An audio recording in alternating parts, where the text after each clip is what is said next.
পরম করুণাময় অসীম দয়ালু আল্লাহর নামে শুরু করলাম। আসসালামু আলাইকুম ওয়ারাহমাতুল্লাহ। সম্মানিত মুসলিম ভাই ও বোনেরা, আমরা এমন এক জামানায় বসবাস করছি যে জামানার প্রতিটি শ্বাসে ফিতনা, প্রতিটি পথে ফাসাদ, প্রতিটি চোখে লোভ আর প্রতিটি অন্তরে দুনিয়ার মোহ। একটা কথা বলি, আমরা সবাই খুব অদ্ভুত মানুষ। আমরা মৃত্যু বিশ্বাস করি, কিন্তু প্রস্তুতি নেই না। আমরা জান্নাত চাই, কিন্তু জান্নাতের কাজ করতে কষ্ট লাগে। আমরা জাহান্নাম ভয় পাই, কিন্তু সেই রাস্তা ছাড়তে চাই না। একজন মানুষ প্রতিদিন জানে সে একদিন মরবে, কিন্তু সে এমনভাবে বাঁচে যেন তাকে কবরে কেউ ডাকবে না। ভাই, কবর ডাকবে, আজ না হোক কাল, কাল না হোক পরশু। আল্লাহ বলেন, তুমি যেখানেই থাকো মৃত্যু তোমাদের পাকড়াও করবে, ইভেন যদি তোমরা সুদীর্ঘ প্রাসাদে অবস্থান করো। সূরা নিসা ৭৮। ভাই, প্রাসাদ কাউকে বাঁচাতে পারেনি, টাকা কাউকে বাঁচাতে পারেনি, ডাক্তার কাউকে বাঁচাতে পারেনি।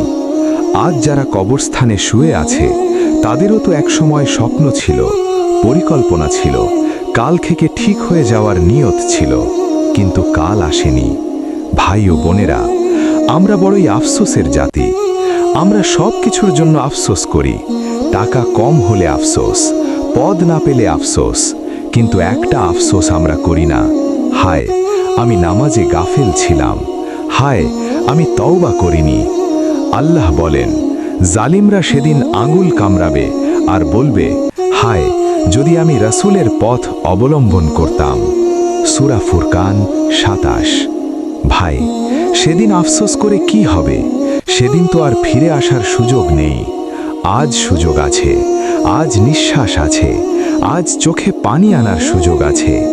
রাসূল সাল্লাল্লাহু আলাইহি ওয়াসাল্লাম বলেছেন, বান্দার তওবা কবুল হয় যতক্ষণ তার গলা পর্যন্ত প্রাণ না উঠে আসে। তিরমিজি। ভাই, জানেন সবচেয়ে ভয়ঙ্কর কি? মৃত্যুর আগে মানুষ অনেক সময় বুঝতেই পারে না এটাই শেষ সময়। সে ভাবে এবার বাঁচলে ঠিক হয়ে যাব, কিন্তু বাঁচে না। ভাই ও বোনেরা, আমরা এমন এক যুগে আছি যেখানে গুনাহ করতে লজ্জা লাগে না, কিন্তু দিন মানতে লজ্জা লাগে। নামাজ পড়লে বলে, ভাই এত কট্টর কেন? হারাম ছাড়লে বলে, ভাই এত সোজা হলে চলে না। কিন্তু রাসূল সাল্লাল্লাহু আলাইহি ওয়াসাল্লাম বলেছেন, দিন শুরু হয়েছে অচেনা হিসেবে, আবার অচেনা হয়ে যাবে। সহিহ মুসলিম। ভাই, আজ দিন সত্যি অচেনা। হালাল অচেনা, পর্দা অচেনা, ইনসাফ অচেনা। আজ মিথ্যা এত সুন্দর করে বলা হয় যে সত্য লজ্জা পায়, কিন্তু আল্লাহ বলেন, সত্য এসেছে, মিথ্যা বিলীন হয়ে গেছে, নিশ্চয় মিথ্যা বিলীন হওয়ারই যোগ্য। সূরা ইসরা ৮১। ভাই, মিথ্যা বেশি দিন টেকে না, জুলুম বেশি দিন টেকে না, হারাম বেশি দিন টেকে না। ইতিহাস তার সাক্ষী। ফেরাউন বলেছিল, আমি তোমাদের সর্বোচ্চ রব। আজ তার লাশ মানুষকে শিক্ষা দেয়। কারূন বলেছিল, এই সম্পদ আমার জ্ঞানের ফল। আজ সে মাটির নিচে। ভাই, আজ যদি আল্লাহ আমাদের ছেড়ে দেন তাহলে আমাদের অবস্থাও আলাদা হবে না। রাসূল সাল্লাল্লাহু আলাইহি ওয়াসাল্লাম বলেছেন, যখন মানুষ জুলুম দেখে চুপ থাকে, আল্লাহ সবাইকে একসাথে পাকড়াও করেন। আবু দাউদ। ভাই ও বোনেরা, আজ আমরা অনেক অন্যায় দেখি, কিন্তু চুপ থাকি। ভাবি, আমার কি, আমি একা কি করব? কিন্তু আল্লাহ জিজ্ঞেস করবেন, তুমি কেন চুপ ছিলে? ভাই, ইনসাফ মানে শুধু বিচারক হওয়া না, ইনসাফ মানে অন্যায়কে অন্যায় বলা। আজ যদি ঘরে জুলুম হয়, অফিসে জুলুম হয়, সমাজে জুলুম হয়, আর আমরা চুপ থাকি, আমরাও দায়ী। ভাই ও বোনেরা, এত কথা বলছি কেন জানেন?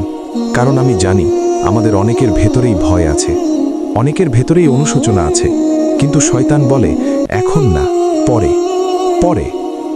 এই পরেই মানুষকে জাহান্নামে নেয়। আল্লাহ বলেন, হে মুমিনগণ, আল্লাহ ও রাসূলের ডাকে সাড়া দাও যখন তিনি তোমাদের ডানেন এমন বিষয়ের দিকে ডাকেন যা তোমাদের জীবন দান করে। সূরা আনফাল ২৪। ভাই, নামাজ জীবন দেয়, তওবা জীবন দেয়, দিন জীবন দেয়, হারাম জীবন নেয়, জুলুম জীবন নেয়, গাফেলতি জীবন নেয়। শেষের দিকে এসে একটা কথা বলি ভাই, যেদিন কবরে নামাবে সেদিন কেউ বলবে না সে খুব চালাক ছিল, বলবে আল্লাহ যেন তাকে ক্ষমা করেন। ভাই, আজ যদি আল্লাহর সাথে ঠিক না করি, কাল মানুষ শুধু দোয়া করবে, কিন্তু আপনি শুনতে পাবেন না। এখনো সময় আছে, এখনো দরজা খোলা। আল্লাহ যেন আমাদের ঘুম ভাঙান মৃত্যুর আগে। আমিন। আমাদের এই ভিডিওটি যারা শেষ পর্যন্ত দেখেছেন, আপনাদের সবাইকে জানাই আন্তরিক শুভেচ্ছা ও অভিনন্দন। এ ধরনের নিত্য নতুন ও আকর্ষণীয় ভিডিও পেতে আমাদের চ্যানেলটি সাবস্ক্রাইব করুন এবং নতুন ভিডিওর নোটিফিকেশন পেতে বেল আইকনটি চালু করে রাখুন। সাথে থাকার জন্য আপনাদের সবাইকে অসংখ্য ধন্যবাদ।